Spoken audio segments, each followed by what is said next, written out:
I see Eric smiling now backstage, so I think we're back. That was panic-inducing.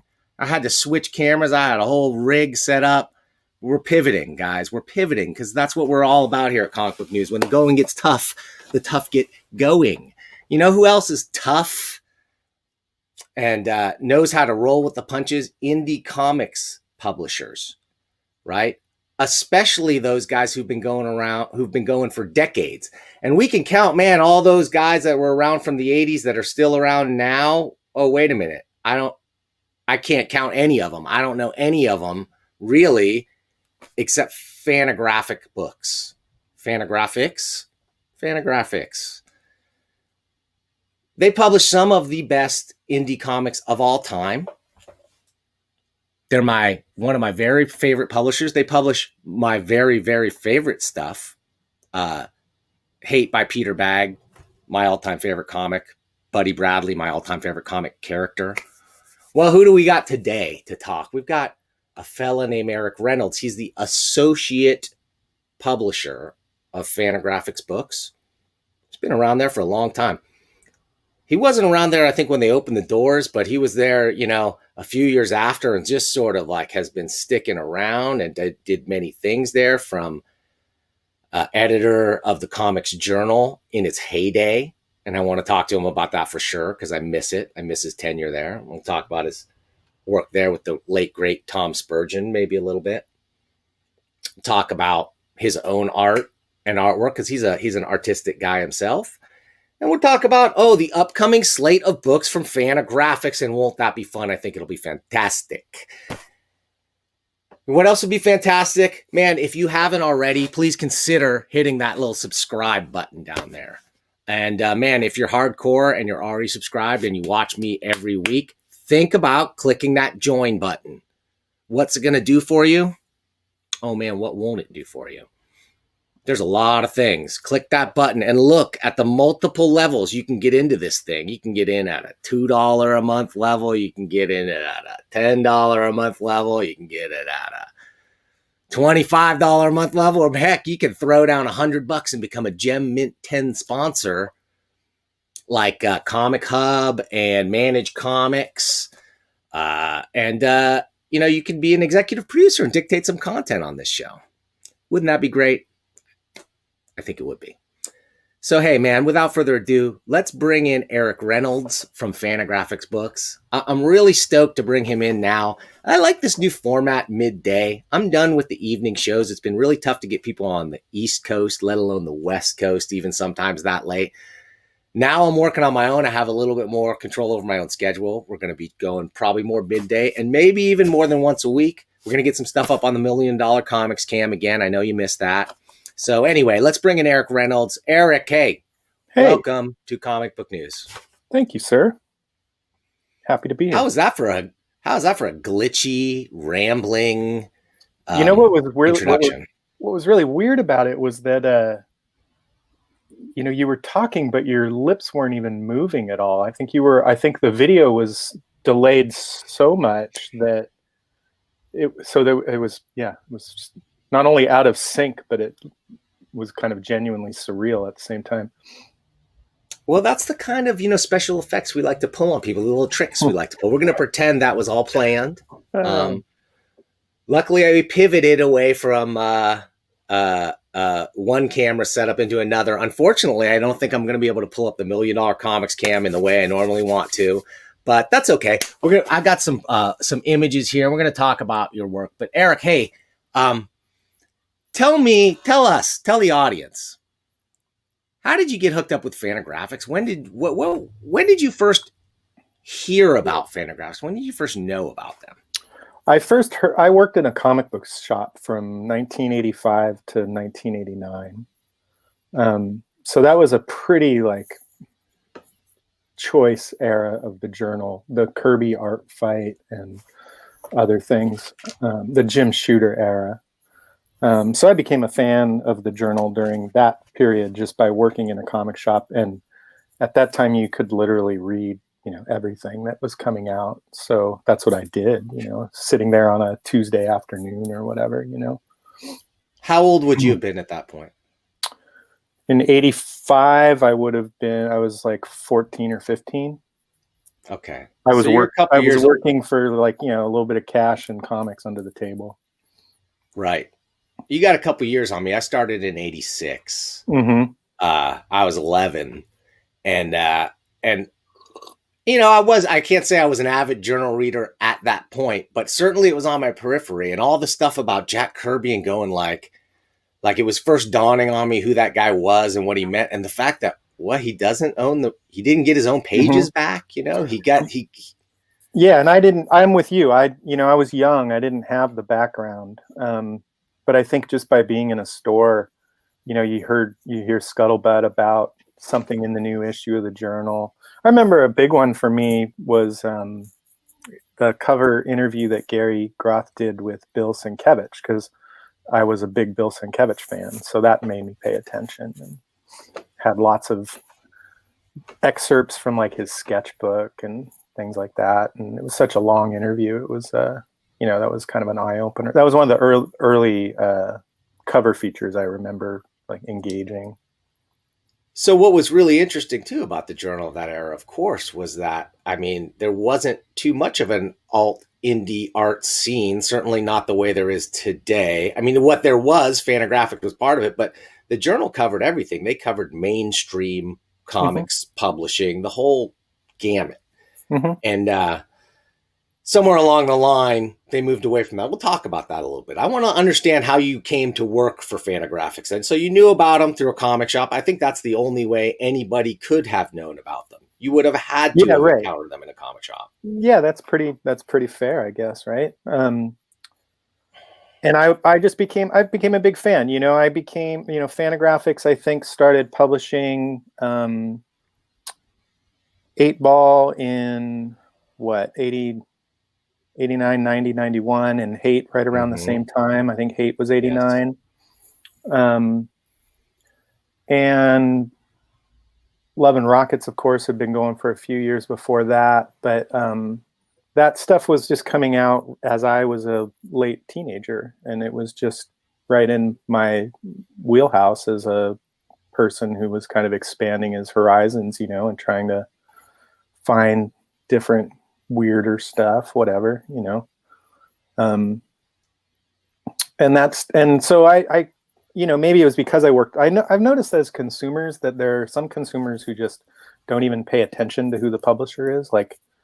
It's just doesn't even really register. It's just right. And then there are those that do, and I don't know if it's because I worked in a shop or was a collector or what, but I definitely realized hey, these guys are consistently, my favorite publisher. So long story short, I went to college. I studied journalism and English in college at the University of California at Irvine. And I knew that I wanted to work in some kind of editorial or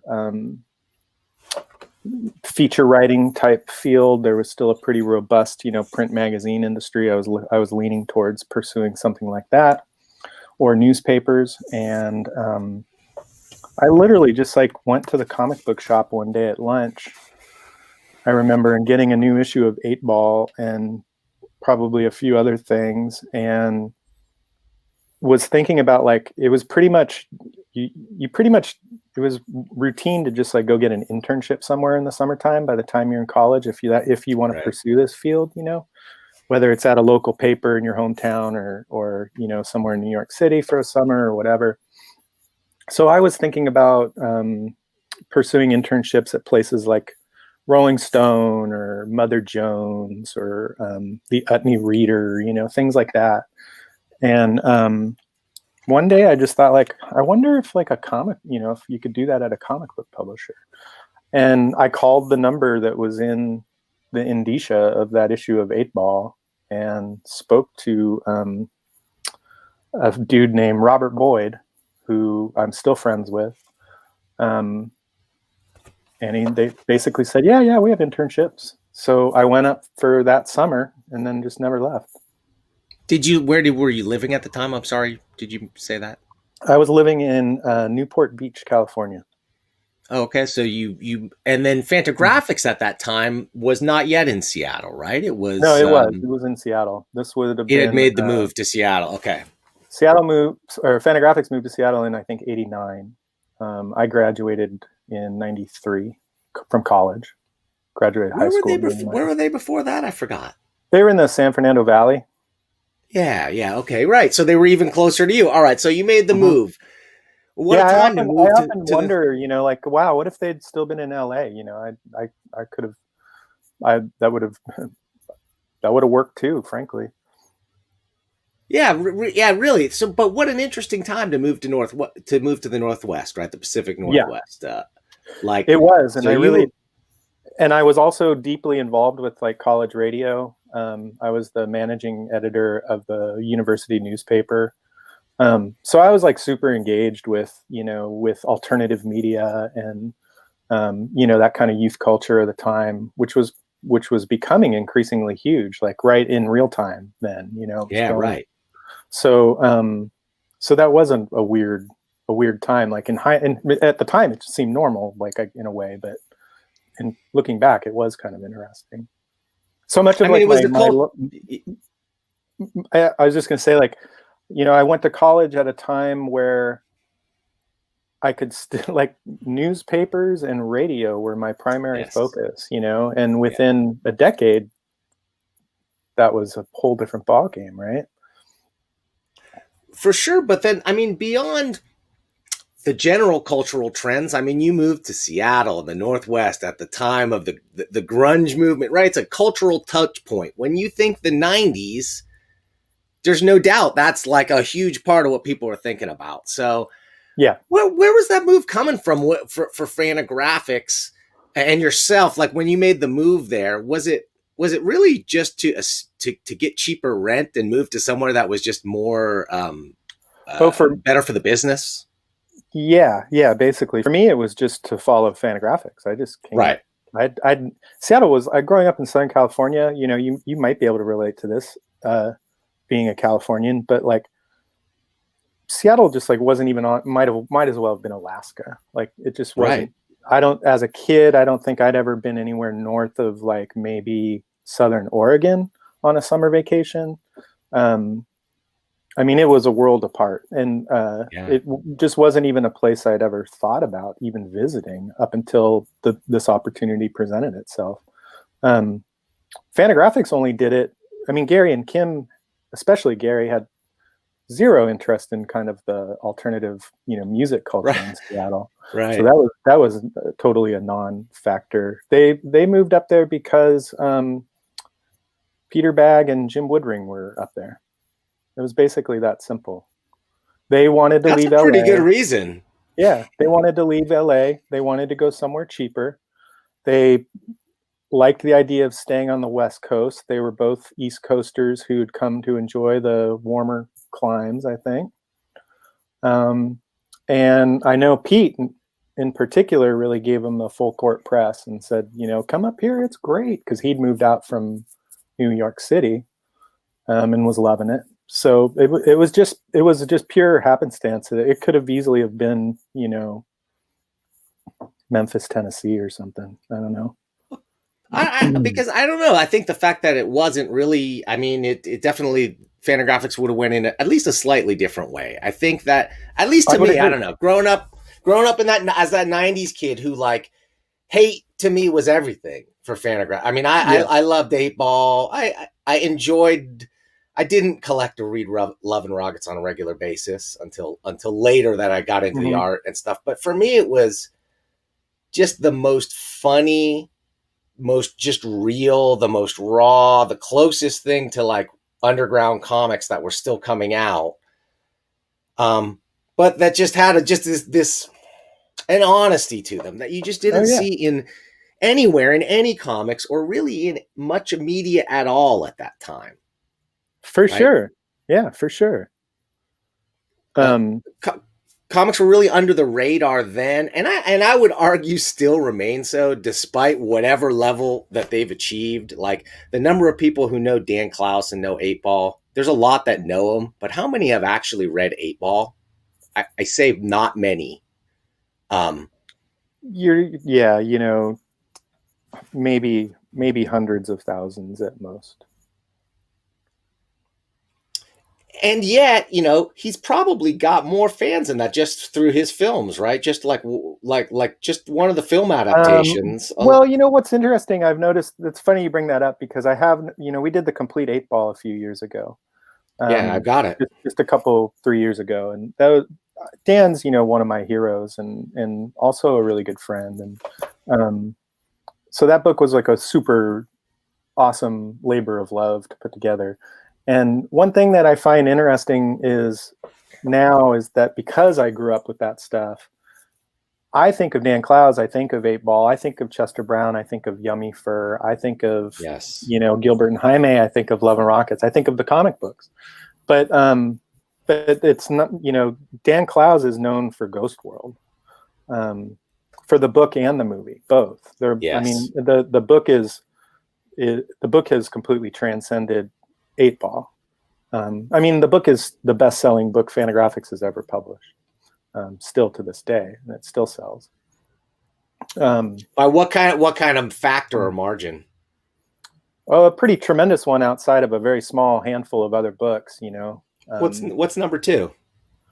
Number 2 is probably the first hardcover volume of the complete Peanuts. I was going to guess maybe one of the Crumb volumes, but definitely the Peanuts makes the most sense to me. Yeah. Palestine is up there. Emil Ferris's My Favorite Thing is Monsters is way up there at this point. Even though that's a, much newer book. You mean already sales on Monsters? Mm-hmm. Okay. Yeah, we're going to talk about tremendous phenomenon. Okay, we're going to talk about that soon. So we've got you working for Fantagraphics. You moved to Seattle. You hitched your wagon to the Fantagraphics rocket, right? And to mix my metaphors, and you started working pretty early on. Like you started out as a journalist in the Comics Journal, and that was the era. Your era of the Comics Journal was the era of the Comics Journal. Mm-hmm. That was when it got better. And it got worse when you left. I'm sorry to say. I'm not going to call out any names, but some of the people that followed you as editors on that magazine were not my favorite editors of anything, let alone. Tom Spurgeon is chuckling down on us right now. So okay, well you brought him up. Talk about Tom and you and what you guys did when you were working for the Journal. Well, I think there's a few really great eras of the Journal, and I'll admit I think that mine and Tom's era was one of them. But there were some other really great ones. I mean, Gary Groth and Tom Heinches were really killing it during the Kirby fight with Marvel. But I think that Tom and I had grown up on that era, and we're just kind of ready to give it some some new blood, and then we still had Gary at the helm as well. And Gary was still super engaged with the magazine at that point. He became a little more hands-off on a lot of the day-to-day editorial stuff after his son was born in '94. So we had a couple years there where, you know, where we were really, I think, kicking some serious ass. You know, you mentioned about how, like, you know, Seattle influenced Fantagraphics and that it might have been different and if it had been somewhere else. And it's funny because I only went there for Fantagraphics, but of course I immediately responded to the city that I was living in. Like I was suddenly stoked to be in really what seemed like one of the more exciting places to be for a 21-year-old. And I had like literally turned 21, and like a week later I was up here in Seattle. And Fantagraphics had a lot of cross-pollination with, you know, folks in the local media, the alternative weeklies and the music scene. And so I was lucky enough to kind of be able to kind of really kind of slide into the Seattle scene and have a pretty good like soft landing in terms of being able to make friends and you know, as someone in a new city. And even though Kim and Gary weren't really a part of that kind of scene, they were employing people who were, and they were kind of smart enough to let, you know, to kind of let that play out the way it played out. And even if personally they couldn't relate to it as much. And I think some of that like kind of played out on the journal too. You had, I think with me and Tom, it was really the first time that Gary really kind of handed the keys of the car over to a little bit of a younger generation. Up to that point, I think he'd been mostly working with his contemporaries in age a little bit more. Tom and I were both in our early 20s at the time. So, and again, like I said, we'd been fans of the magazine, and we were young and full of piss and vinegar and ready to carry on the tradition, I guess. And there was enough stuff going on in the industry that, you know, that gave us a lot of grist for the mill, I guess. And the industry was such that you could still have a monthly magazine that kind of encapsulated all of it. You know, it was a good, I feel lucky in that regard. You know, it's if I wanted to do comics journalism as a 21-year-old now, you know, good luck really figuring out a way to kind of make that a real job, you know, let alone a career. Hey, I'm working on it over here, Eric. Sorry, I do what I can over here. Well, how would you characterize, if at all, the shift between, say, the previous editorial approach and then when Eric Reynolds and Spurge take over? Like, was there a shift, or were you just trying to like carry the torch? I don't think we were aware of any shift per se. I mean, I think we had a certain amount of hubris and, you know, a little bit of a chip on our shoulder that we could do better than the previous guys, but that was no real reflection on anything they were specifically doing, as much as it was just kind of arrogance on our part. Tom was a super funny dude, and I think that was one of the reasons we became, I think, such good lifelong friends, was because we shared a pretty wicked sense of humor. And I don't know, that just like gave us a certain energy that I think was sort of unique. You know, we started the Viva la Comics section, which was only 2 pages in the magazine, but like we spent more time on those 2 pages than like anything else, because it was just like we were indulging ourselves, you know. But what a 2 pages, Eric! You were the Woodward and Bernstein of comics journalism. Can I say that? Because I can't think of another pair of journalists. Like, I don't know who else to say. Oh, they're more like those 2 theater critics in the Muppets. Yeah, Statler and Waldorf. All right, that. I like that. Okay, so man, you were the best at that. I'm just gonna say it. You were the king of the journal. That was the peak period of the journal, and you did so well there at a hard job. That thing was coming out regularly and looking sharp. Like, it was a beautiful thing to read. The art, the design of it, the covers, the interiors. I would just read them cover to cover. Could not. Yeah, we had some good. That was also a really developing area for Fantagraphics was their design department was really kind of starting to come into its own. And that's where, you know, you mentioned the look of the journal. And I agree, like Dale Yarger was our art director at the time. And he just gave that magazine a professional slickness that it had lacked up until that point. And absolutely. And it definitely, like, you know, that was a part of the whole gestalt, you know. Well, and then you guys took it even though to the next level, where this is where I started to get, it was a little harder for me to stay involved when it was a magazine coming out, whatever, monthly or bi-monthly, and it was a few bucks and it was black and white, but it was chunky and full of long interviews with the greatest people in cartooning that nobody else would even talk to, you know, like Wizard Magazine's not going to do that. But then it sort of went to this more expensive format, perfect bound format, oversized, full color, $20 for an issue of the journal or whatever it is. What was going on in that era? And in hindsight, was that like just the only way to go because of the death of magazines in general? Or yeah, that was just us trying to figure out where print media was going, you know, timely print media. The magazine always struggled to come out monthly. I mean, I think realistically, like in all the time that I worked on it and Tom worked on it, I'd be shocked if we ever got more than 10 issues out a year. It was probably more like 9. And, you know, the writing was just kind of on the wall. The industry was changing. The focus of the magazine was changing a little bit. And was it the right thing to do at the time? I mean, I don't know, but it just was what it was. You know, it was just we're trying to react to the times. I mean, slightly off track, but I go to the grocery store now and I'll see a magazine and I'll pick it up, you know, and the sticker shock is incredible, you know, like that's true. Cooking magazine, and it's like $15 for you know, standard old-fashioned magazine. But anyway, it's pretty outrageous. I mean, even comics periodicals where the price has gone up quite a bit actually kind of look like a bargain compared to going to the newsstand and looking at, like you said, anything, you know, beyond a standard issue magazine.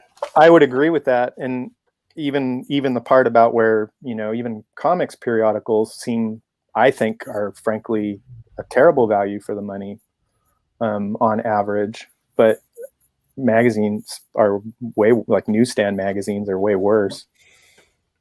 Okay, I didn't want to talk about this, but let's talk about it. You brought it up. Periodicals, dude. Fantagraphics used to put out tons of them. I mean, a lot of them dirty, smutty pornography. And that was a huge part of your cash base. And I love those comics. I mean, you guys put out beautiful looking individual single. Every issue of Hate is just a beautiful, like, artifact for me to hold. Is there any periodical publishing in your present? I don't think so. Or in your future for Fantagraphics? I'm going to say yes and yes. Oh. And I'm not going to go into too much more detail, but okay. Honestly, yeah, like, so we do still publish, you know, Hernandez Brothers periodically. You know, Love and Rockets magazine still comes out, and Gilbert still does side projects like Blubber and Psychodrama Illustrated. But admittedly, those are kind of in fits and starts and aren't really a part of any kind of. And even those are not, even the Love and Rockets, is it still, well, yeah, it still comes out in a saddle stitch comic format, right? Okay. Yeah, 3 times a year.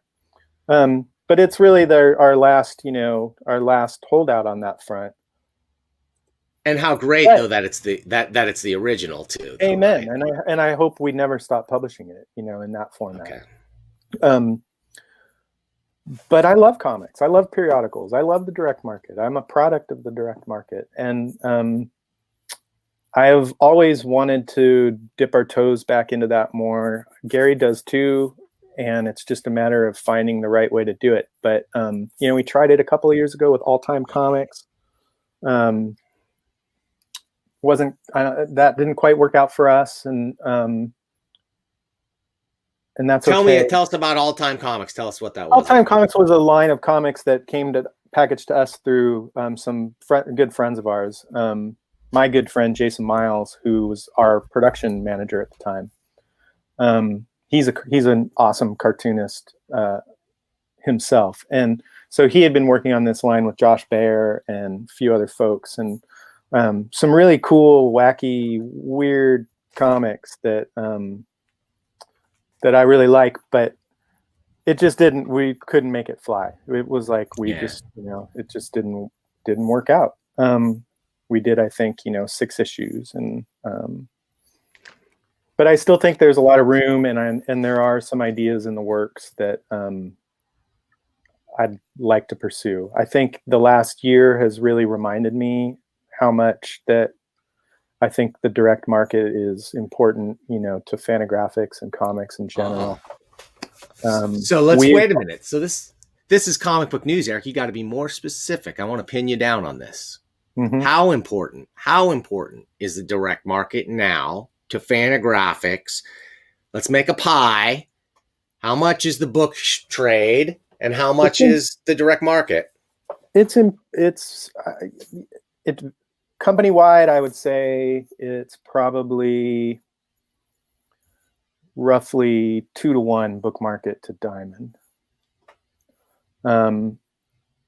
And now that's up just roughly from what I remember when I left the game about 10 years ago. Retailing, I think it was about half and half then. Maybe I'm wrong about that, but it just seems like the book market has only grown for Fantagraphics. No surprise or shocker to anybody there, I think.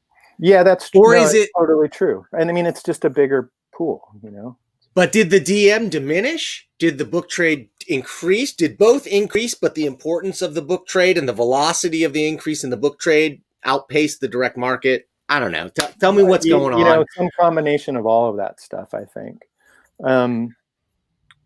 But again, with the pandemic, and Diamond, shutting down, which, you can argue the decisions behind that, and but then DC leaving Diamond, leaving a move that I still think was a pretty craven, horrible move for the comic book market. I still think the timing of it was just kind of unconscionable, even if it works out in their favor. I still think it was. I just think it was a shitty move at a time when retailers needed support and not upheaval. And like I think you're being generous. I think you're being generous in that I just think they didn't know what the hell they were doing. I just think that it was just a complete misunderstanding of the market. I kind of believe that too, but it doesn't excuse it, as an kind of unconscionable act. And and I say that I think we talked about this a little bit, you and I, before with with some other folks, but I've written thousands of negative words about Diamond over the years. I'm no Diamond loyalist by any stretch. It wasn't about Diamond. It was about the retail base, which was shut down and needed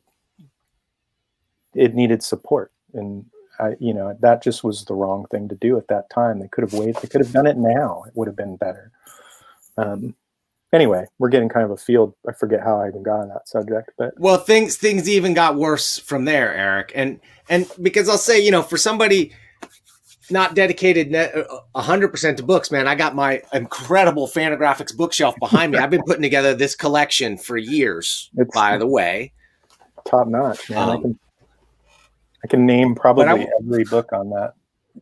Every book there by its spine, I can recognize, I think. But I want to try something. I'm going to get tricky, and I'm going to switch over to, I think I can switch over to the $1 Million. Can you still hear me, Eric? Yep. Perfect. Okay. And then you can't see me. Oh, poor you.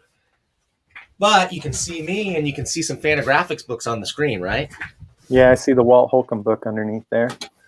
Oh, yeah. We're going to talk about that in a second. First, I want to talk a little bit about this book that you sent me a preview copy of by Noah Van Sciver.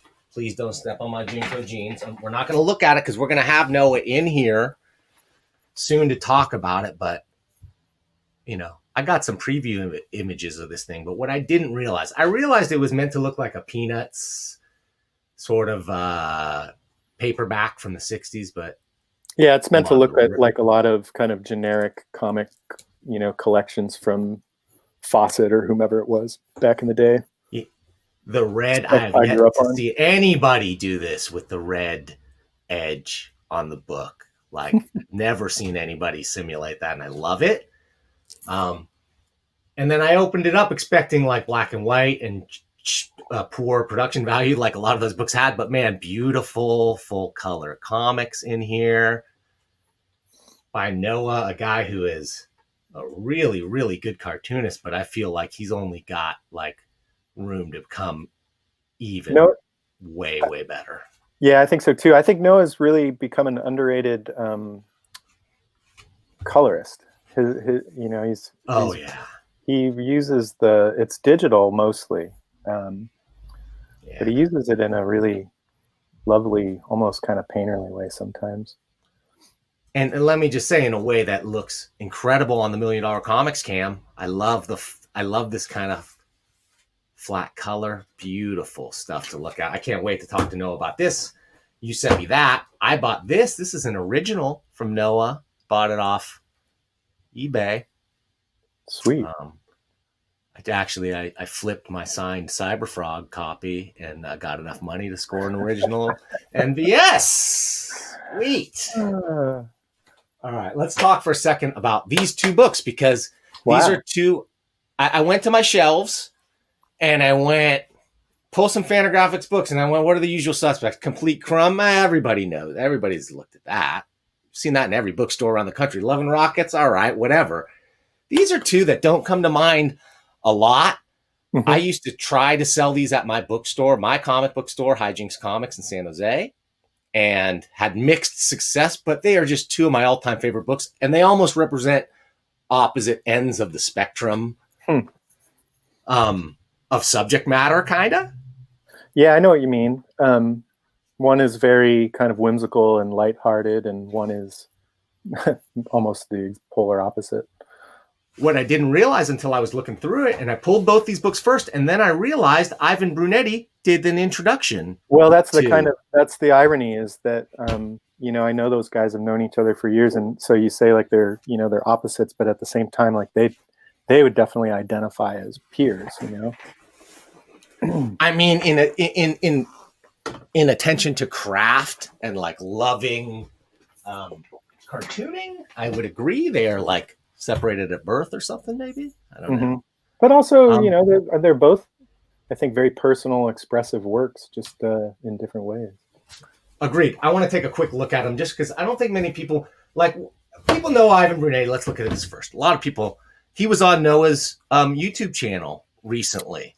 I watched that, and it was fascinating because, you know, to people my age, I mean, as evidenced by you pulling this book out, I mean, this book is like a in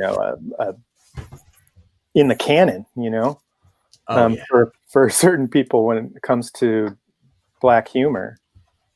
It's about as good as it gets to me for the kind of this stuff is, let's go beyond Black humor. It's to some people, this is completely unacceptably sicko humor. Yeah. I mean, it's like what's beyond nihilistic and beyond any boundaries of good taste. But, you know, for the right people, it's, you know, one man's trash is another man's treasure. And I think this is definitely one of the great collections of its era. And Walt's book is fantastic too. Agreed.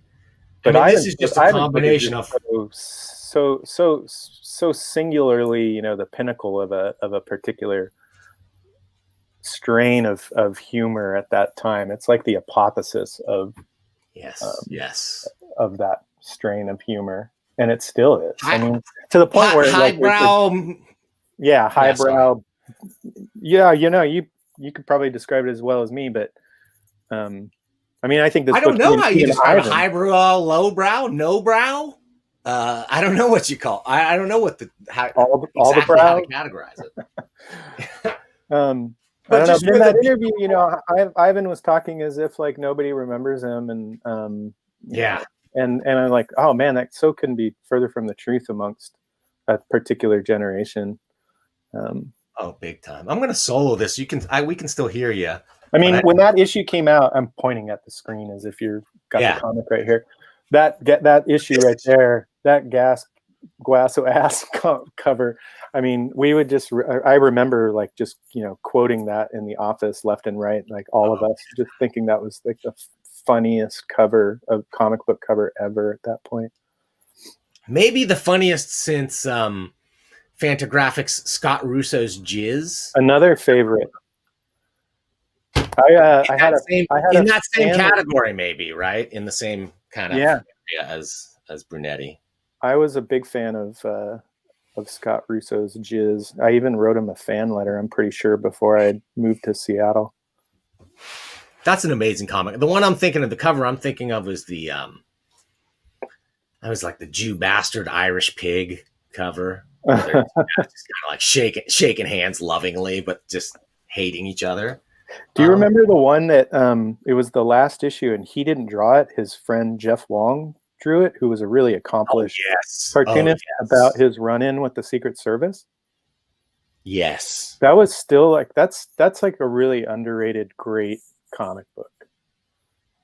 It's like one of the few like full-length comic books that Jeff ever drew, and it's like it just puts so much love into it, and the story is just in really kind of one of those uniquely insane stories that happened to someone about he'd sent some kind of an intentionally it was not meant to be taken seriously, but he had done something that was taken as a death threat to the president, and the Secret Service came after him.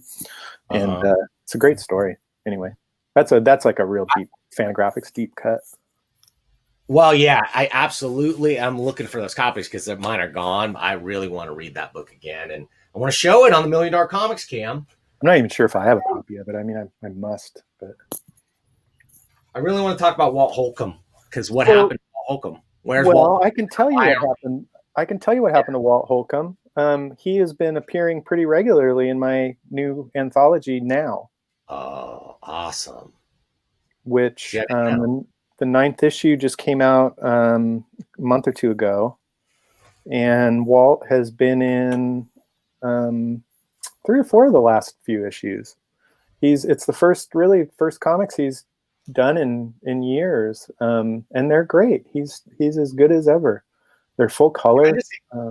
King of Persia was great. Is fantastic. It is like I can't say how much I love it. It's the subject matter, but then also his approach to it, the whimsicality of it, combined with the kind of heartbreaking yes, sort of unrequited love themes of it. He did a story in, I think it's in now number 9, that is like everything you just said. Like it's still he did a short like 16-page comic, and just hits all those exact same beats. Okay, where can I get that, Eric? Where can we get that? At your local comic shop. Right. That's in fact, that's I kind of ignored that up to this point. I mean, that's really the one comic book periodical that we're publishing, and Jesus, it's my thing, and I didn't even think to mention it. But it's it's 128 pages, full color, an issue, comic book trim size for $9.99 to $12.99 an issue, which is a pretty good deal when you think of most 32-page comics being $4. So where I started to run into problems with things of different trim size, nobody wants to be hemmed into the standard comic book format, but it's like the realities of retailers is they have shelves of a certain size, and they have certain limitations to fit within that. So sometimes when I love the big oversized schizo issue and everything else, right? But I can't devote that much space for that much time to something like that. So that became I know. That's where, to me, the Fantagraphics books, like these things, this is what it became all about, because I could take that thing and I only needed to give you this much space. Mm-hmm.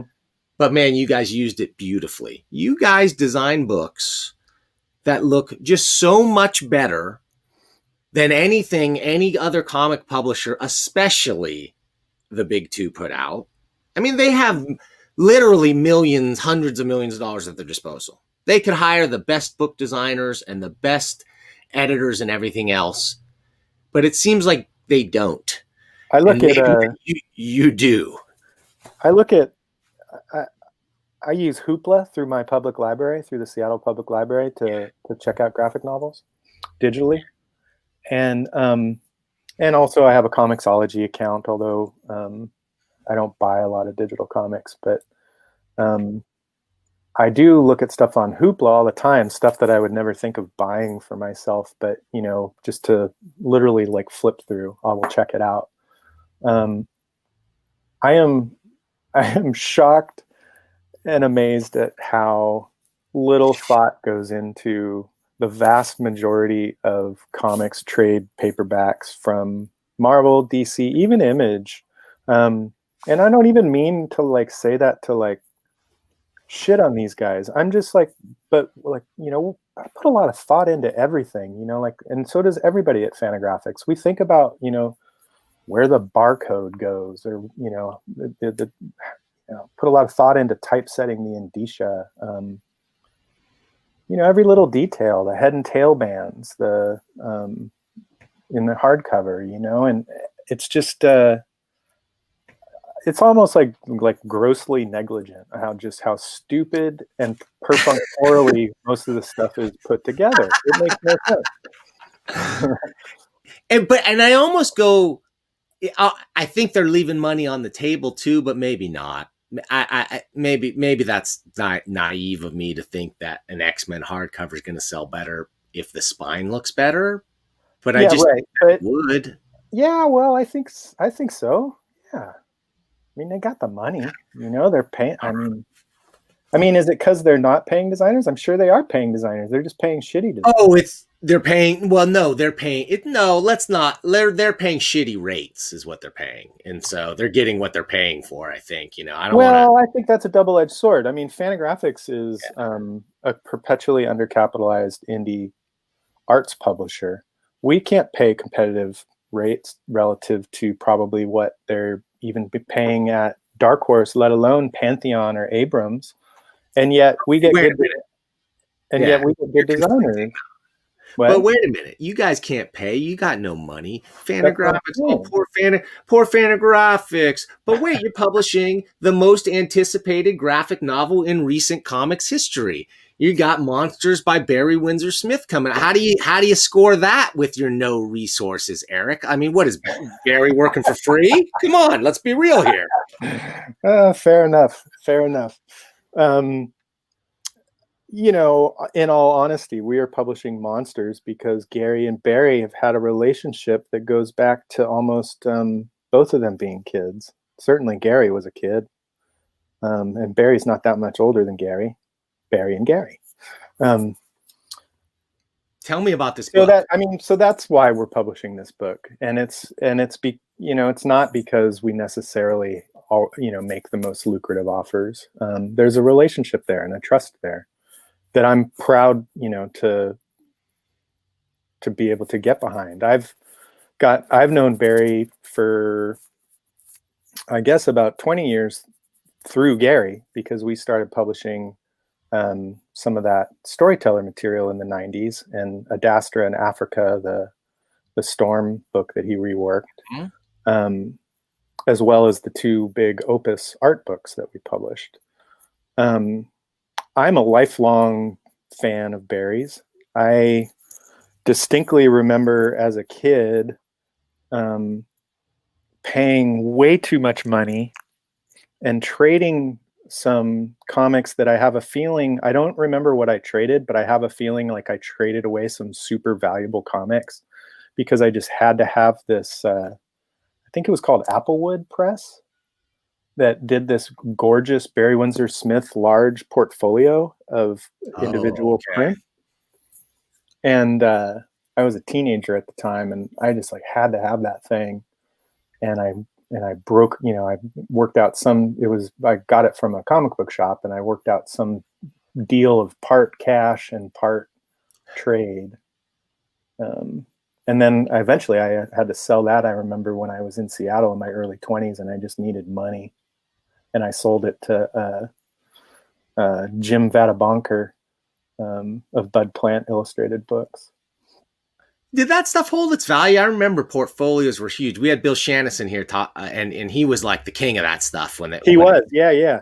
Well, this was 25 years ago, but I think I sold it.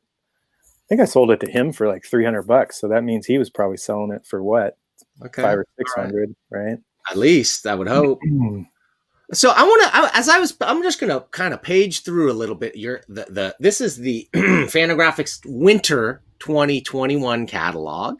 Mm-hmm. So this is what I noticed. And by the way, do you really consider Uncle Scrooge? You think it's 14 and up? That surprised me a little bit when I saw that. I'm not sure if I'm even, I don't work on the Disney book, so I might, I shouldn't speak out of turn, but I can say that's actually it's a funny you notice that, because it's a Disney imposed age range. Oh. Okay. And it has to do with the fact that the books, they feel like the books are clearly packaged for adult collectors. Uh-huh. Even though in our experience, although they're being purchased for adults, they're being read to those adults' children. But it's just a distinction that they've imposed, and so we have to roll with it as a licensor. Interesting. I wonder if it's because they don't maybe, they want to steer younger kids towards their newer properties, and they view this stuff as sort of not on brand for kids anymore. Yeah, I think it might have something to do with that. I mean, I'm kind of speculating, but I think it has to do with it almost has to do as much with the format and price point as the content. Meaning, you don't publish $40 hardcovers for little kids. It's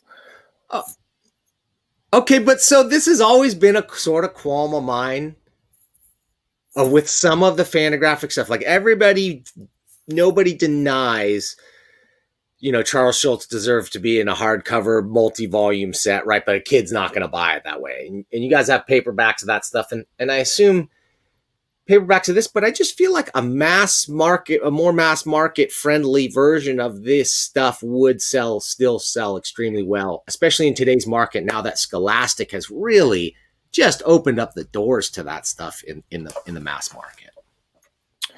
I can't really argue with that. I mean, with Peanuts in particular, we have played around with different prices and price points and formats, and tried to come up with specialty, books that appeal to more specialty markets. And the Disney stuff, I'm frankly a little less involved with, so I'm not sure I could totally speak to the thought process that goes into, hard versus soft or whatever. But give us some Peanuts back in a format like something like this again, at a good price point, with just like the very best, funniest strips of certain eras, I think, or like all the Red Baron strips or something like. I don't know. I think kids would really. We actually did a book of all the Red Baron strips. Oh, okay. Called Snoopy versus the Red Baron. We put it out the fall that the Peanuts animated film came out a few years ago.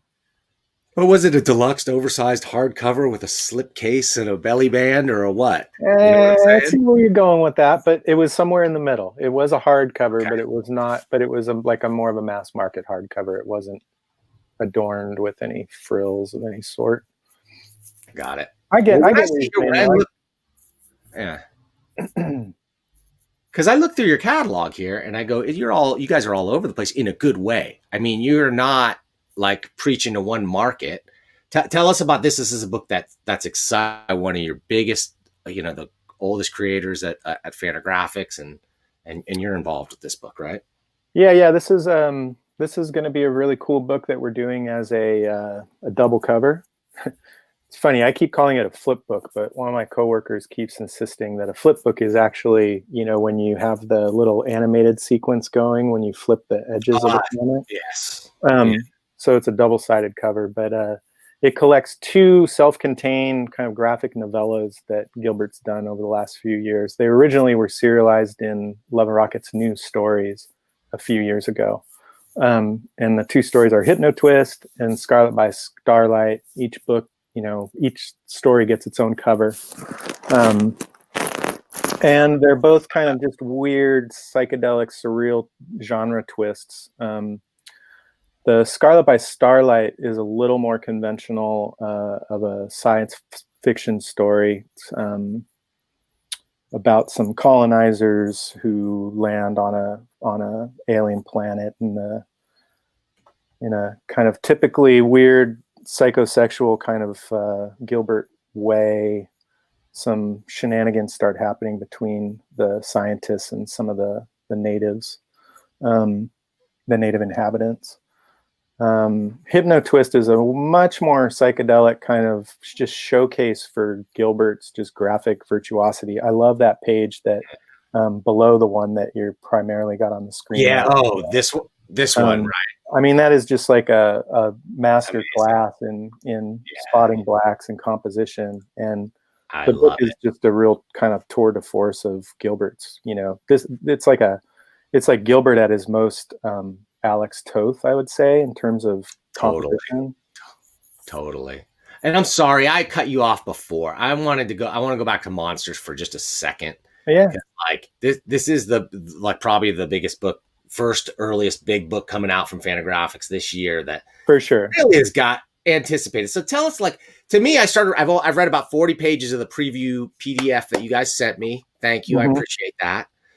And it feels like if he's been working on this for this long, I felt like there were bits of this reflected, say, even in his Wolverine Weapon X work seem related, right? Because there's a whole government experimenting on.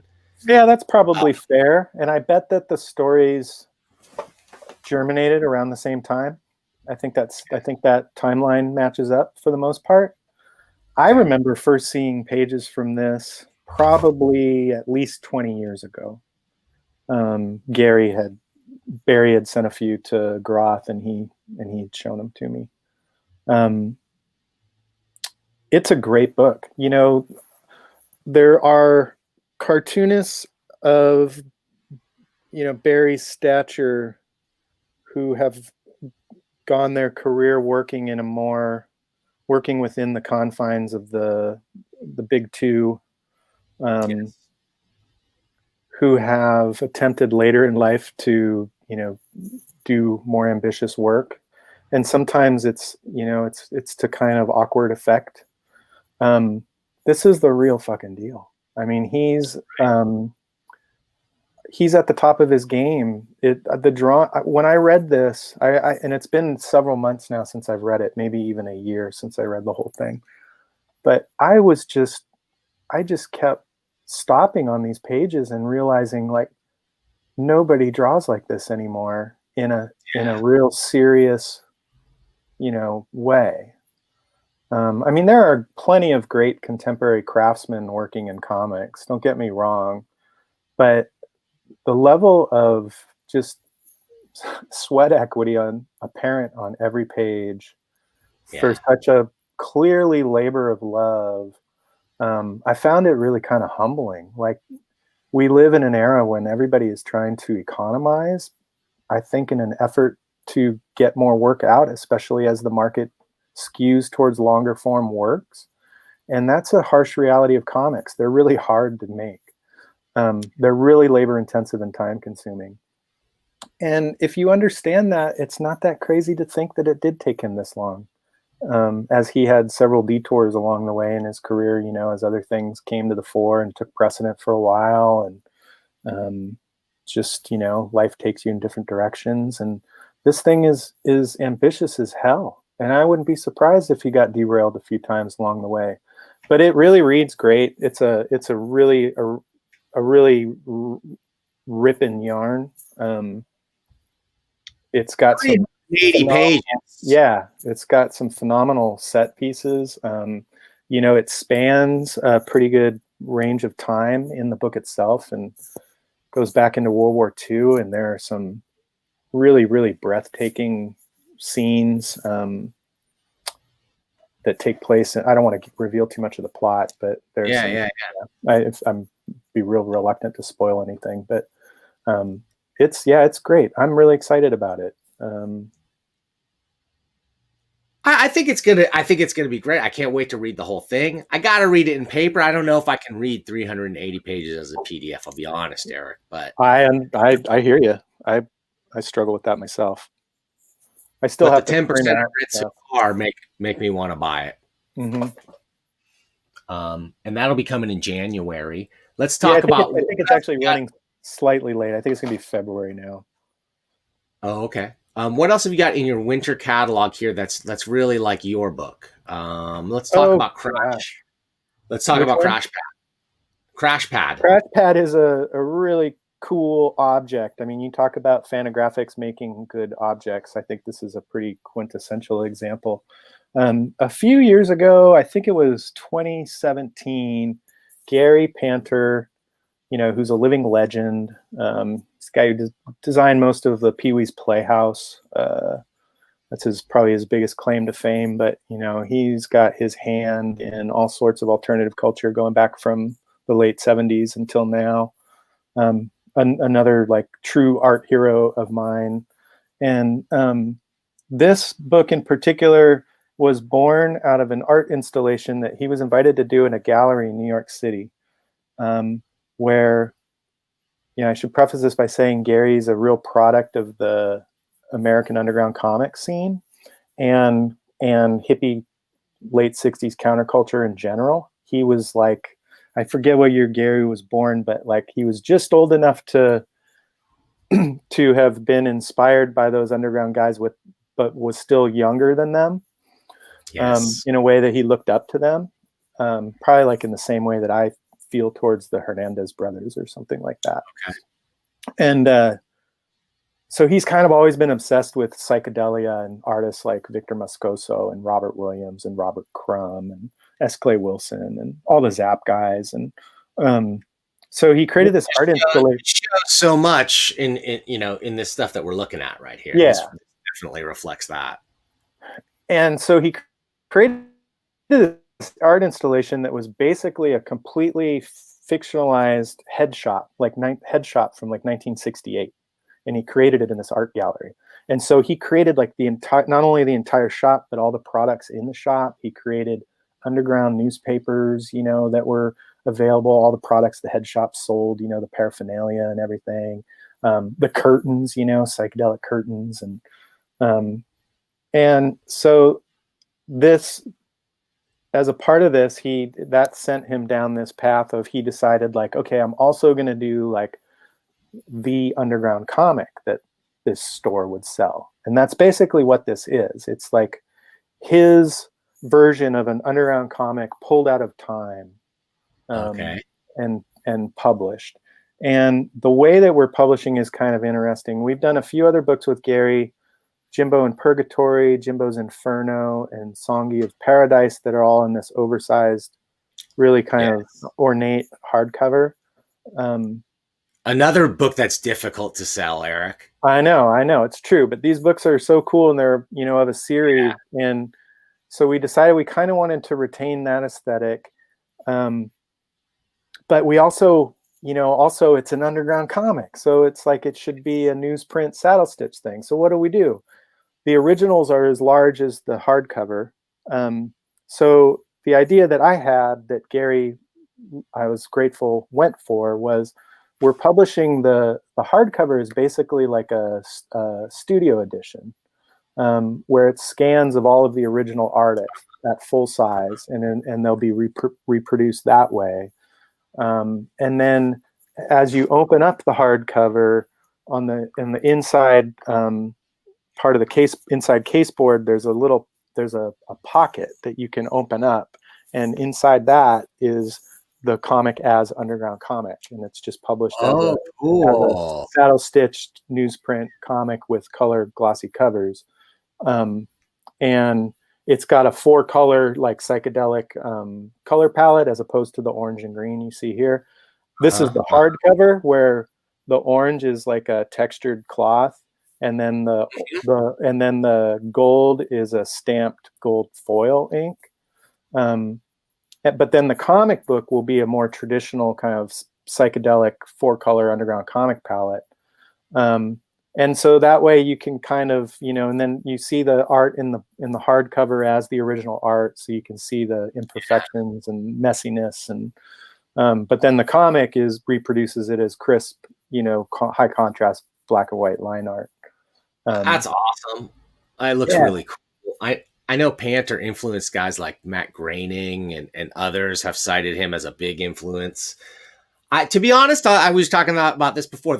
As comics, I'm not going to say he's my favorite cartoonist. Design-wise, I appreciate it. I look at them; they're fun to look at, and everything else.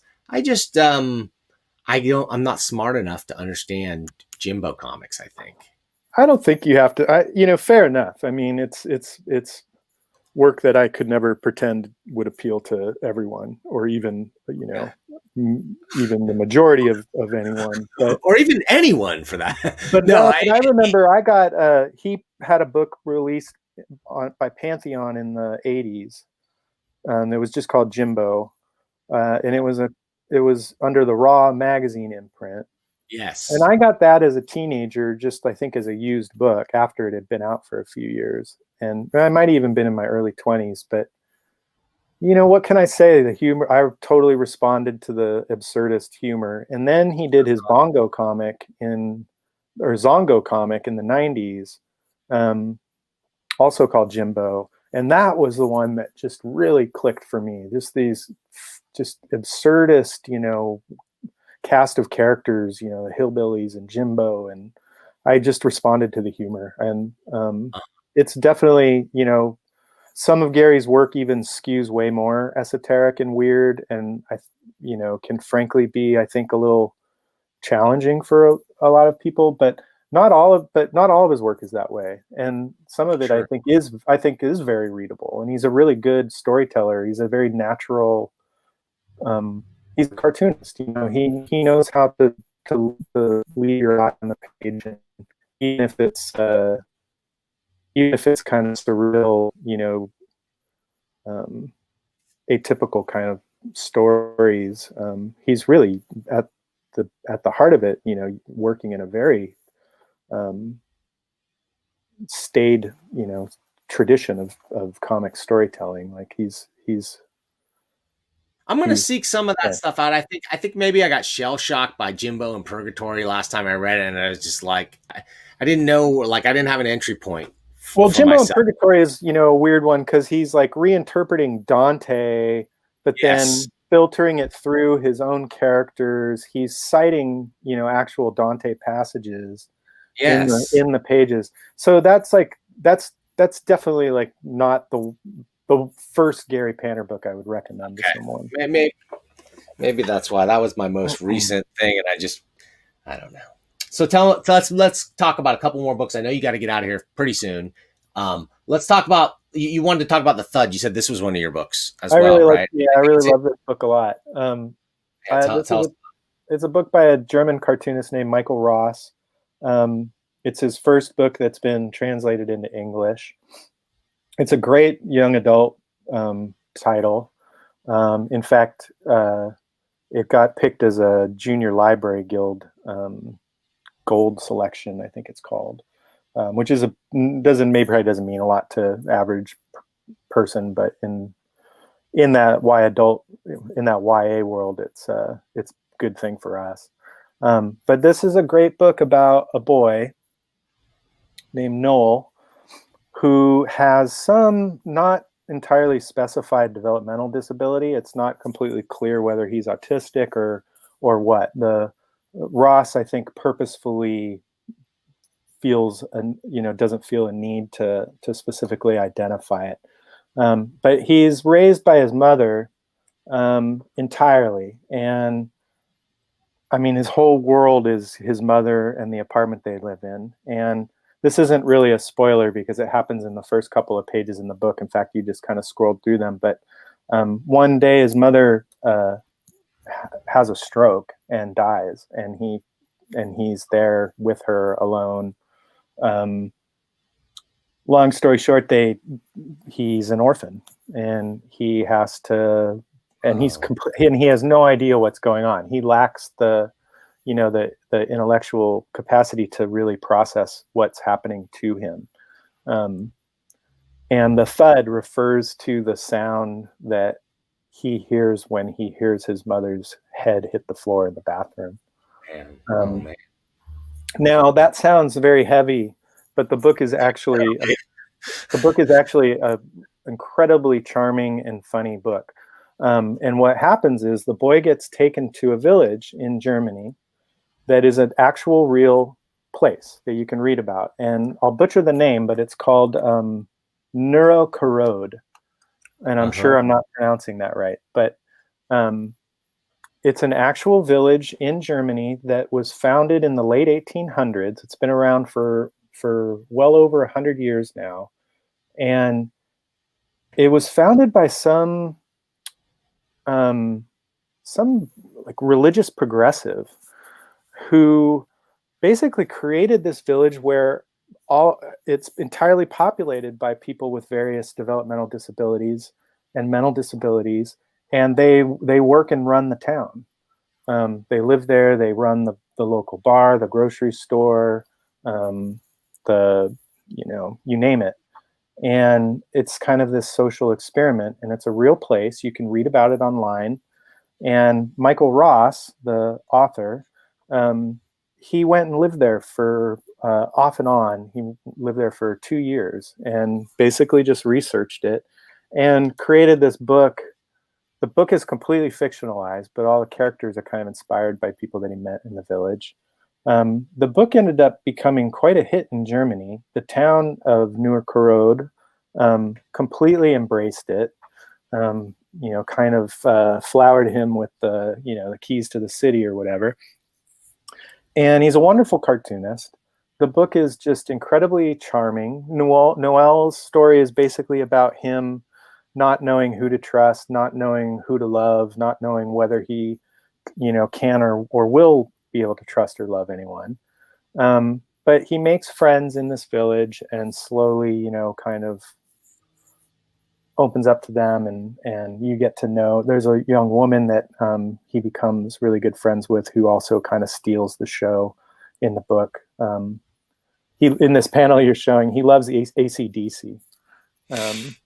And AC/DC is kind of a running thread in the book. His mom has bought him a ticket to go see AC/DC before she dies. And throughout the book, he's still hoping to make it to that AC/DC concert. It's a great book. It's a recent, just in the past week, we got the advance from the printer just to okay it before they threw them on a container ship. And I brought it home, and my wife and my 12-year-old daughter both read it, and they both loved it. And that doesn't happen. Like, Fantagraphics publishes a lot of adult stuff. There's like not always a ton of books that all three of us, can totally enjoy. And this was like absolutely one of them. So that's my favorite thing, when I can find comics, that I can share with, like, my wife, my neighbors, people that don't read comics necessarily, but just like they respond. And most of those books are Fantagraphics books. Those are the types of books that you're going to get somebody who's just has no interest in the common. I totally agree. Those are, I personally often tend to veer towards the more like weird stuff that, like, that's just generally speaking, like, I tend to veer in a different direction, but I 100% agree with you, especially as I get older. And I unequivocally love that book. And it's great to be able to, like you say, just give it to somebody and say, just give this a shot. I feel that, my favorite thing is Monsters. The Emil Ferris book is like the platonic ideal of that example. Like, it's just this, like, if anyone ever says, like, I don't like comics, the comics are dumb or whatever, like, that's just like the perfect in your face to just like say, go read this and get back to me, you know? Well, you asked a question on Facebook today about, and I found this really interesting. You're like, I was what? inspired by the stuff. What? Yeah, sorry. Go ahead. No, You're breaking up. Oh, I'm sorry. I asked a question about what Fantagraphics books might somebody recommend to me to pull off the shelf and give to my daughter.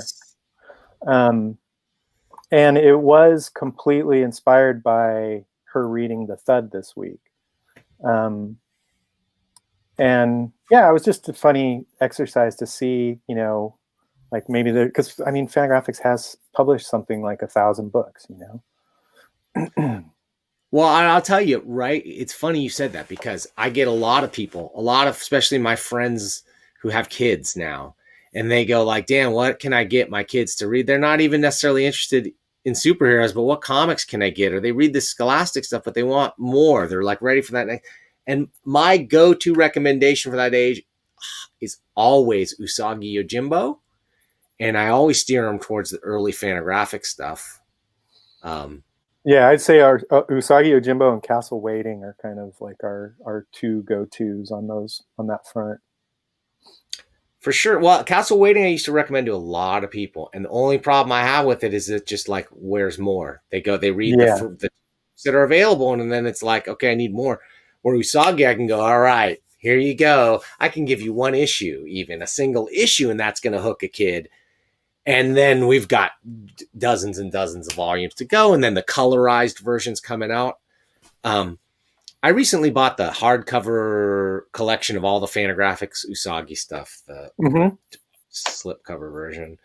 Now, is that the stuff IDW is doing the color stuff? Are they? Do you have a deal with them? Well, like, what's the deal with that? Like, do you still own the rights in perpetuity to Usagi in black and white, or how does that work? We still have the black and white rights to it. Basically, Stan's always just been awesome, and you know, has grandfathered us in on those, even though he's taken, you know, work to Dark Horse and to Mirage and to Dark Horse and to IDW, but we still have those first seven trades of material, I guess it is.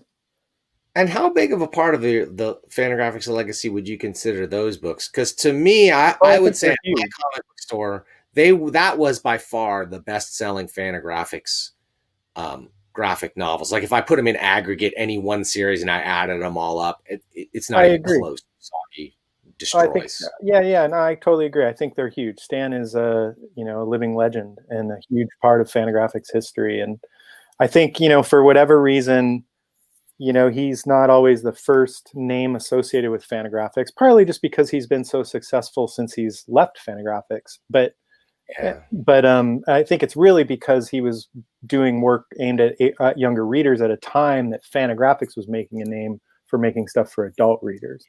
And that's just the way it was.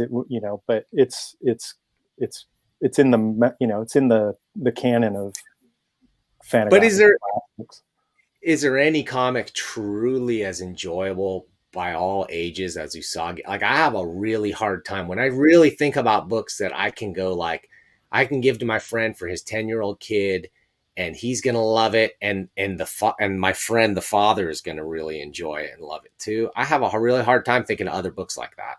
Yeah, I mean, you know, in my own experience with my daughter, you know, Bone is another one. Bone is up there, but Usagi just takes it to that level. I don't know. I've always said it's the fact that it's considered all ages. Kids love it, teachers love it, librarians love it, but every issue somebody's getting stabbed to death. I love that. Well, it's funny, you know, because unfortunately my daughter never got into it, and it's really because she's just she identifies as a very girly girl, and and I've, you know, anytime I've tried to put stuff like that under her. Bone is probably the most gender neutral kind of thing like that I could think of that she's really gotten into.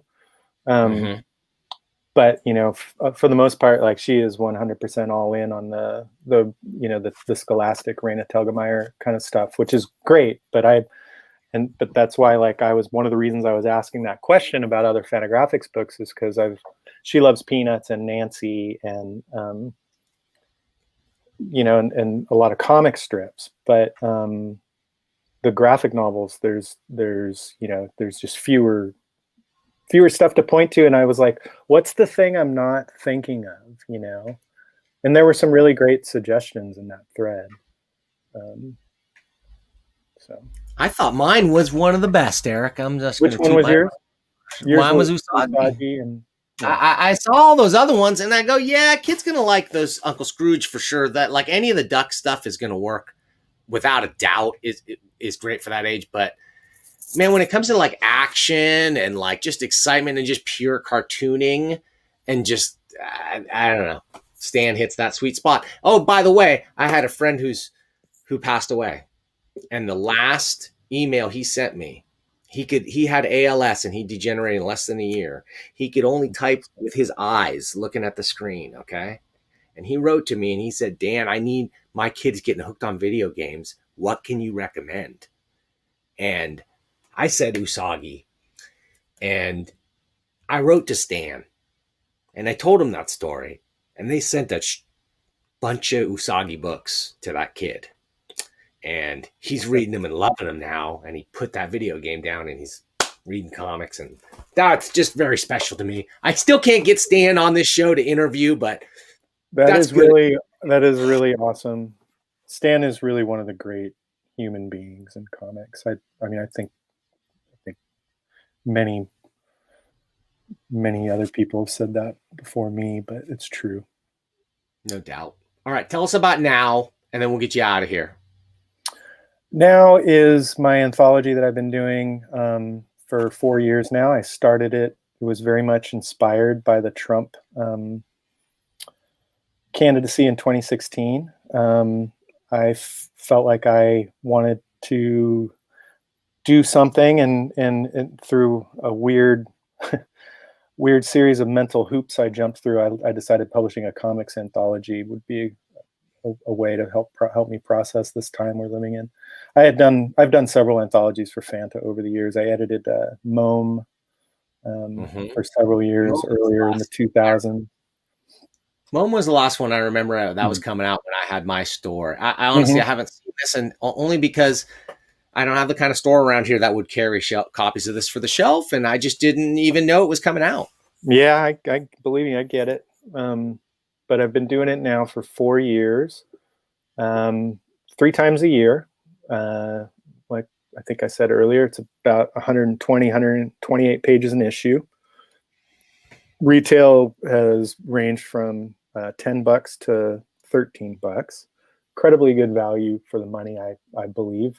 Everything is entirely self-contained, no serials. It's all just short stories. Oh, great!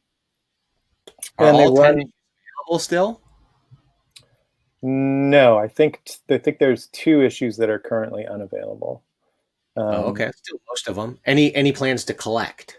I've thought about it, but it's hard.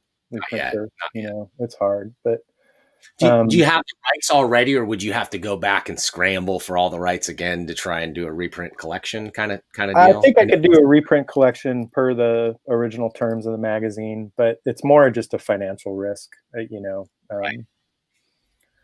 But anyway, it just reflects. I'd say it. Well, I shouldn't say it just reflects my taste, because part of the reason I did it was kind of to challenge myself on that front and kind of double down on really engaging with what was going on in the small press scene and elsewhere, and trying to give myself a good excuse to really kind of just dive deeper into what's out there these days. And it's been super rewarding in that way. I got a couple pictures from your sketchbook here, Eric. I wanted to talk about you as an artist too. Do you have any work in now? No, I don't have too much ambition to draw comics, to be honest. I love to draw. Consider myself a cartoonist. You inked this one. Did some work on your favorite comic book series. Yeah. But no, Did you I really Blanchard sometimes as inker? Was that it, or work? yeah, I was basically Jim Blanchard's backup. Those were the good. There were certain issues where I was like the good buddy guy. You were the good buddy inker. No. I think Jim was the best by far. I love the way that stuff looked. But I think I did a good job. Well, Jim's amazing in his ability to draw like anybody. Like I've never seen a guy like he'll go like I'm going to draw in this cartoonist style, and it's perfect. Jim's a really big influence on me personally and artistically. Jim's like maybe 5 or 6 years older than me, and he was one of the very first friends I made when I moved to Seattle. And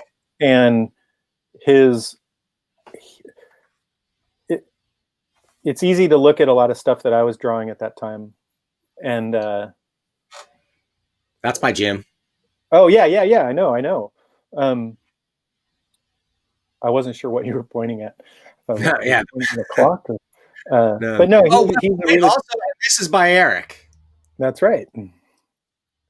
One of my favorites. But Jim was just like I have a very similar kind of inking style as Jim in terms of super anal, tight brush line, detailed stippling, that kind of thing.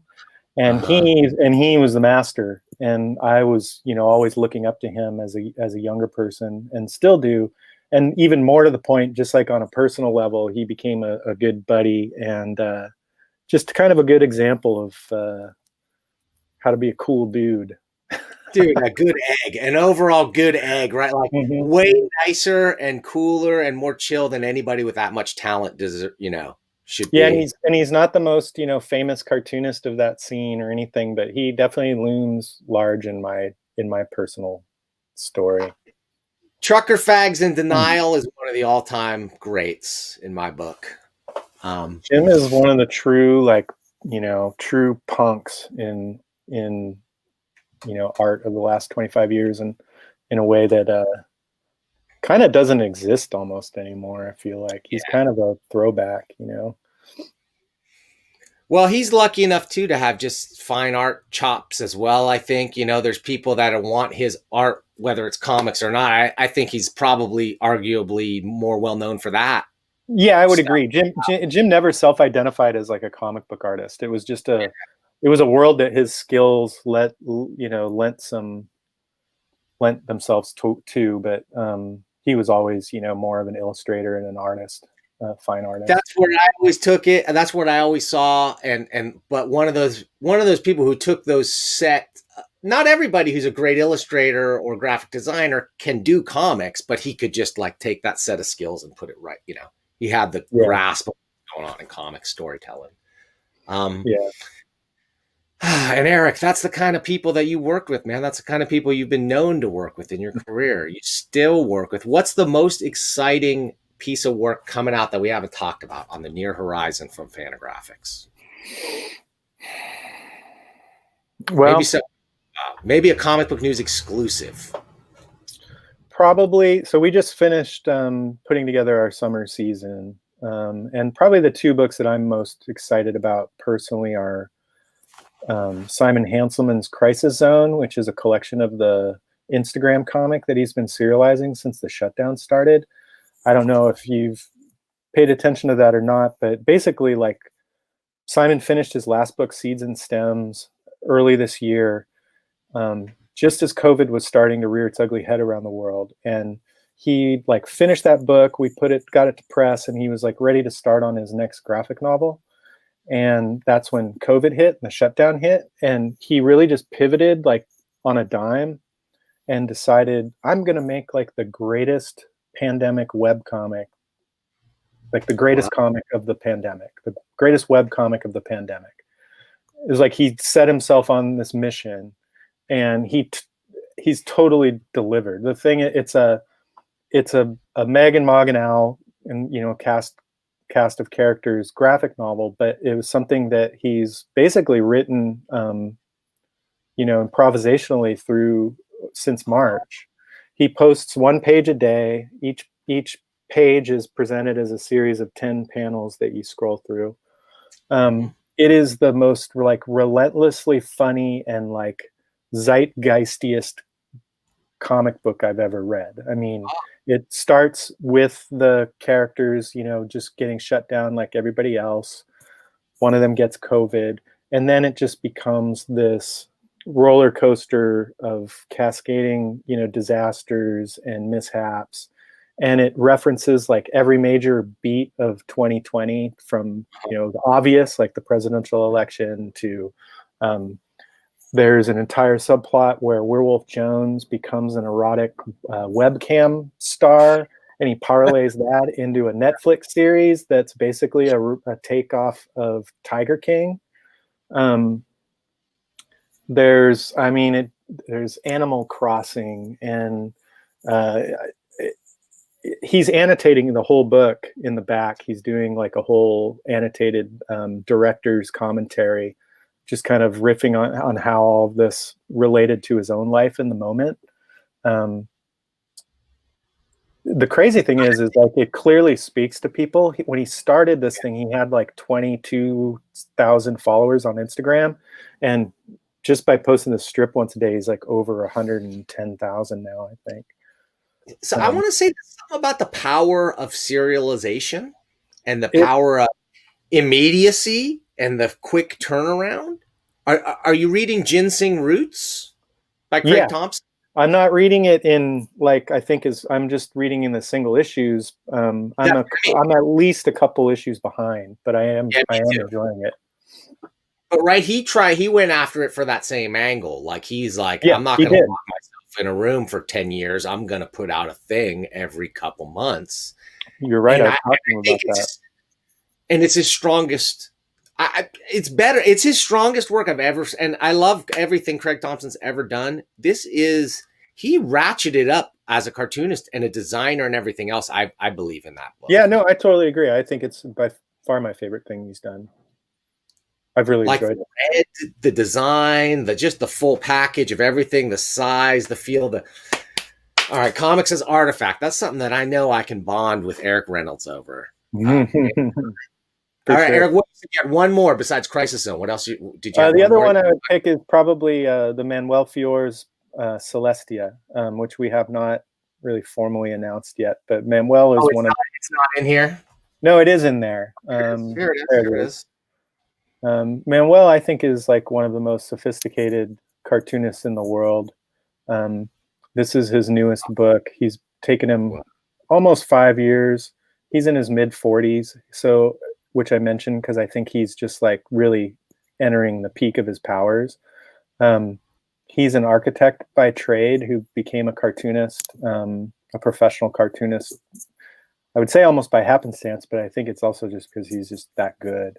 And this is his fourth book for us, but I feel like this is the book where he's just really, you know, hit his world-class stride as a storyteller. And I love all of his books.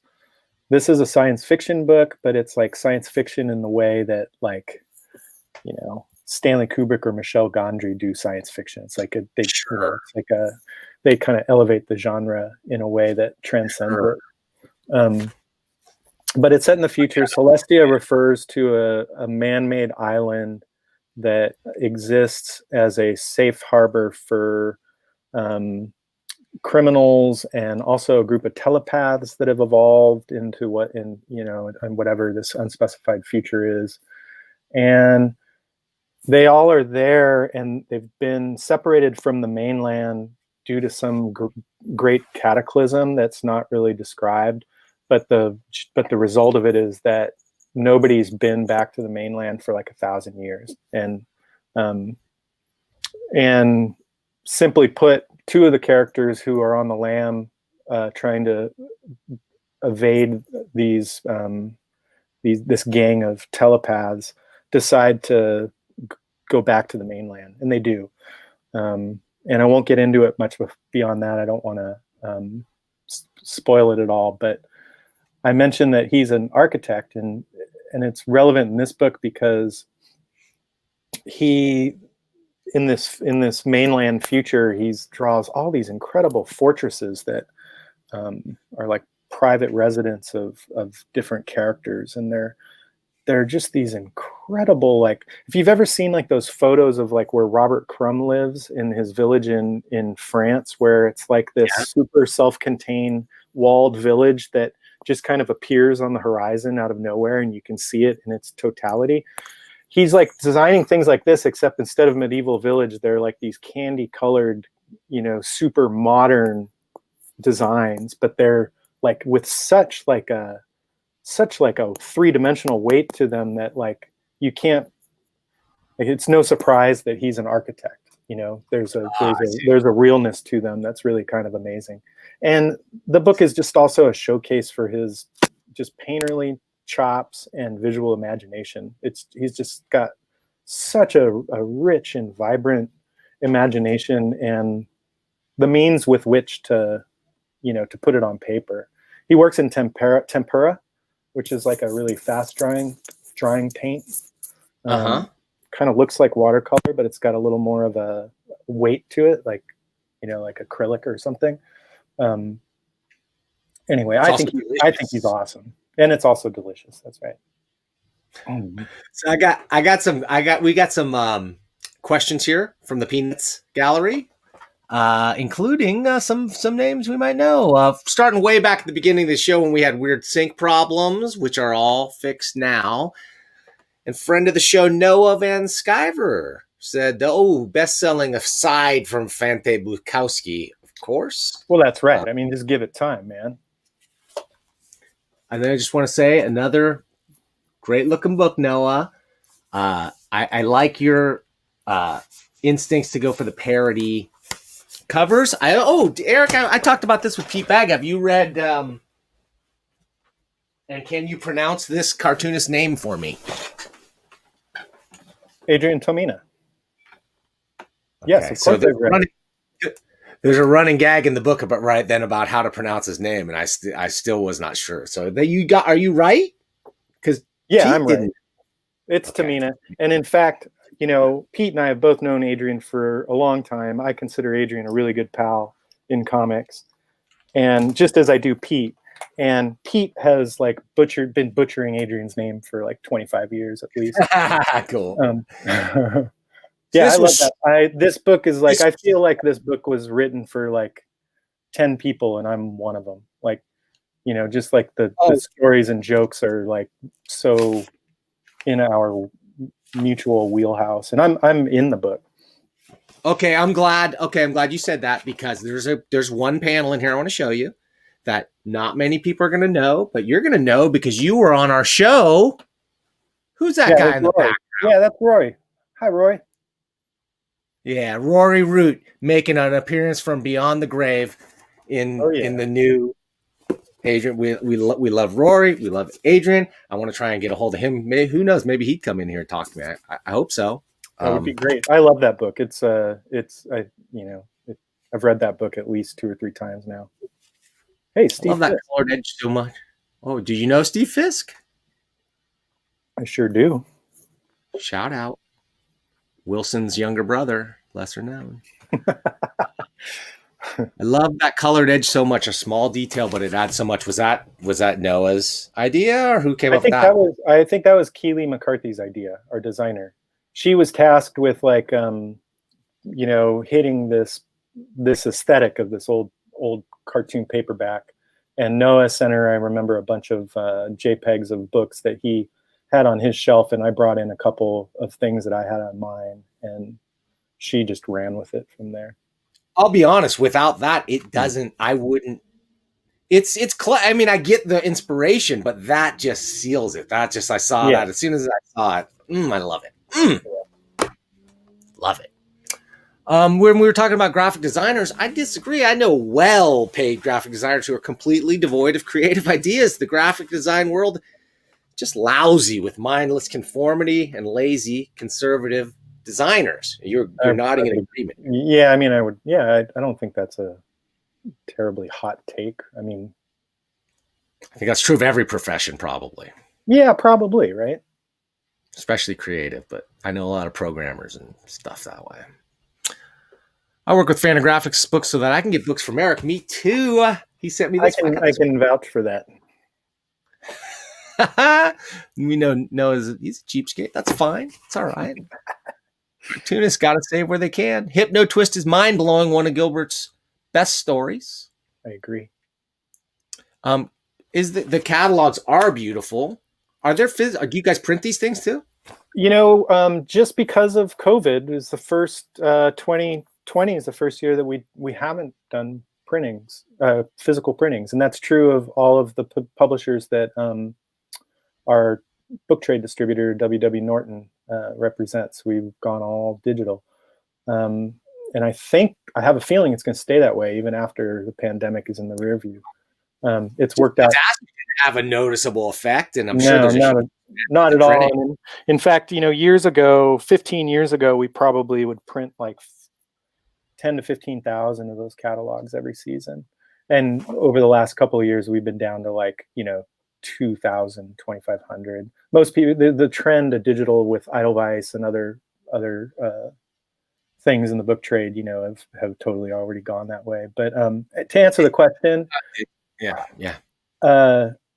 we just launched a new website this summer, and I'm not 100% sure if they're on there yet, but they will be soon. In fact, the summer catalog that Dan's been showing, we really just finalized today. Like, Dan's actually probably showing a slightly not final version that I sent him. And we have every intention of making those available moving forward on the website. Great. Like ISU style PDFs that you can read on the screen or download, I think. Well, I love PDFs. I read your PDFs, but man, there's nothing like you want to get some attention, especially here on Comic Book News. It's all about the paper, Eric. If you don't mind for a second, we'll come right back to the questions in just a second, and we'll get you out of here. We're almost done. Yeah. I just want to say for a second, hey, man, if you got comics and you want to see them on the $1 Million Comics Cam, you want me to talk about them live, then please send them where? To Comic Book News with Dan Shaheen, P.O. Box 1163, Arcata, California, 95518.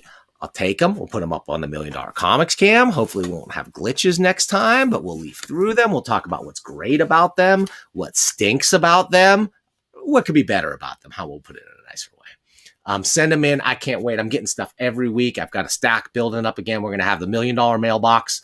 Hopefully Larry Young. But who knows? Maybe one of these days we can get Eric Reynolds to come in for $1 Million mailbox and look at some unsolicited, give us some like hot takes on stuff. Does Fantagraphics take submissions, Eric?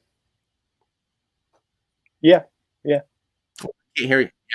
Where and so what? They can go to your website and they can find. Would they mail them to you? Email them to you? What is there a submission package format that they should adhere to? There's a submissions guidelines page on our website, and physical mail is still the best way for us to get to it the most quickly. You heard it. PDF. Yeah, exactly. What do you mean, Lo? You'll get my email instantaneously. Yeah, and a zillion others that I'm not going to look at. Right. And it goes into a folder of PDFs that takes me quite a while to wade through. And it's never going to be as fun as going to your mailbox and pulling out some paper and checking out the comics. So, great. So I recommend, we got a recommendation from the audience, Starseeds, to anyone of any age. Feel like that book is as deep or shallow as you want it to be. It can be read as a simple adventure story. You can get deeper into the bigger story. Is that your I like it. Yeah, it's like great, like Kirby cosmic fun. Okay, that you can enjoy as just a great visual experience or something a bit more deep. Here's a high concept pitch for you. How's a book about a time-traveling bird named the Ret Condor and his exploits being foiled by a cast of characters, including the Expurgator wielding his Sen sword, jive with what Fantagraphics does? Would you publish that book, Eric? Yeah, you get Paul Pope to do it, to draw it, and I'm on board. Boom. Execution is everything for the Expurgator included. Right. Okay, and last comment. Love it.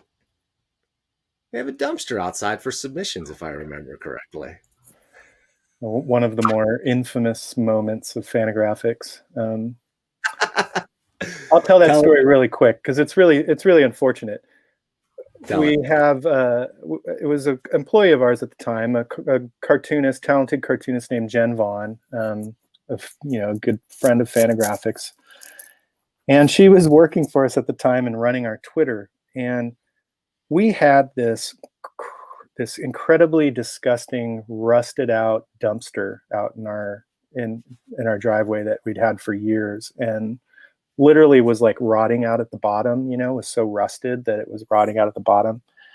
And one day, I forget if Jen took it upon herself to get us this new dumpster from the city waste management or whatever, but one day we got a brand new dumpster. And it sounds stupid, but that day, like, we were all like excited. Woohoo, we got the new dumpster.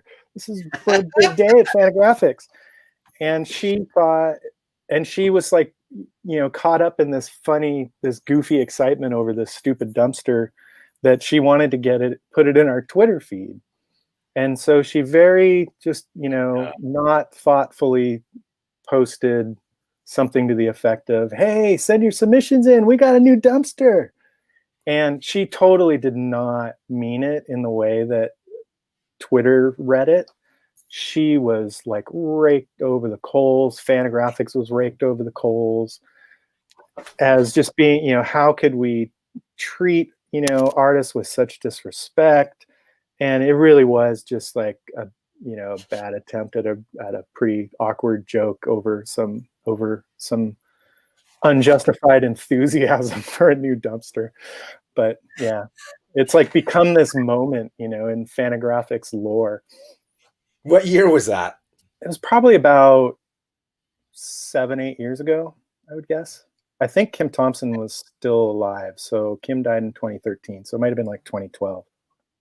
Yeah, it's a good thing people don't take things out of context on social media anymore. I'm glad we've moved past that as a society. Yeah. Oh, wait. Anyway, Eric Reynolds, you've been super patient. Thank you. We're out of comments. We're out of time. I know you got to get out of here. We went almost to your hard stop deadline. I do. And I appreciate it, man. My pleasure. Maybe come back again sometime. We'll talk about something else. Sounds good. All right, pal. I'm going to pull you out of here, and then I'll see you later. I got to give the spiel goodbye, and then we'll see ya. Take care, man. Right. Thank you. Bye. Thank you, folks. That was Eric Reynolds. Wow, another great show. I really enjoyed it. I'm really, really, really enjoying having shows in the afternoon. This is a lot easier for me than the evening. Like I said, I got my new schedule, so we're going to have more stuff. I'm going to try to do another show this week, maybe looking at some stuff on the $1 Million Comics Cam if I can get my act together, but maybe not. We'll definitely be back next Tuesday. I'm not sure who our guest will be. I'm hoping it's going to be Noah Van Sciver, and we'll talk about his new book. Once I've read it, we'll look at some of his other stuff and just talk about cartooning and his YouTube stuff. Man, his YouTube channel is blowing up. If he hasn't already surpassed the number of subscribers on this channel, I know he will very soon because he's got real stuff to offer. I got yakety yak, yak, yak. That guy's got talent. Other M, yeah, Eric does. Eric's got a great sense of humor. If you couldn't tell already, he's from this generation that I think just has a little easier time with jokes. What can I say? I don't know that it's a good or bad thing, but people's senses of humor seems to have, there's less tolerance for the type of sort of dark humor that you might read, say, from an Ivan Brunetti. Right into Misery Loves Comedy. I want you guys to go out there, look for this. Look for Ivan Brunetti if you haven't read his stuff. Like Eric was saying, this is an important book. This is like, I don't know, it's underrated stuff. Dan Klaus is great. Peter Bagg is great. Great funny comics. This isn't, there's not as much of it as hate. I can't call this my favorite comic, but it's one of the all-time funniest things I've ever read. And then if you want to just like cry or I don't know, just have warm fuzzies and like emotions and the feels. go get things. Just get away from me if you can find it. The works of Walt Holcomb. I'm going to go out and get Eric Reynolds' Now anthology to read the new Walt Holcomb stuff because I thought this guy was long gone. This is a book you probably haven't read. I'm just going to go out there. I don't know many people have read this, and it's wonderful.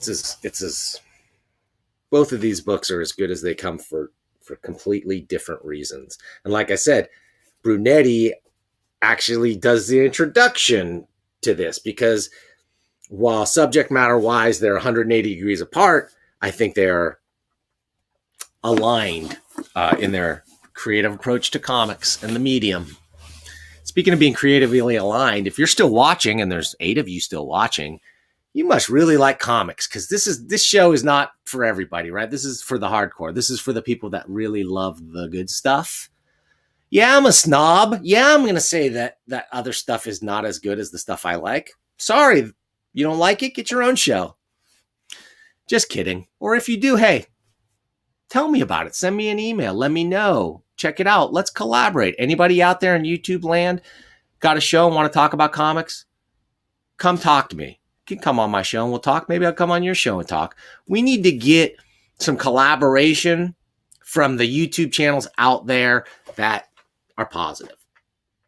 We know that the not so positive contingent of YouTubers work together and are on each other's shows and are talking to each other and have an entertainment network essentially. And that's great for them. They're doing what they got to do to promote their books and their agenda and whatever. And I'm just saying maybe it's time other people did the same. So if you've got stuff to talk about, man, drop me an email, drop me a line, drop me a letter. Most of all, send me comics. Again, I'm going to put it up one more time before we get out of here. I'm going to put my address up. Please send them. Send your stuff to Comic Book News with Dan Shaheen, P.O. Box 1163, Arcata, California, 95518. And we're going to get out of here. We got some closing credits. And we'll see you coming up soon. When? We'll see you next time.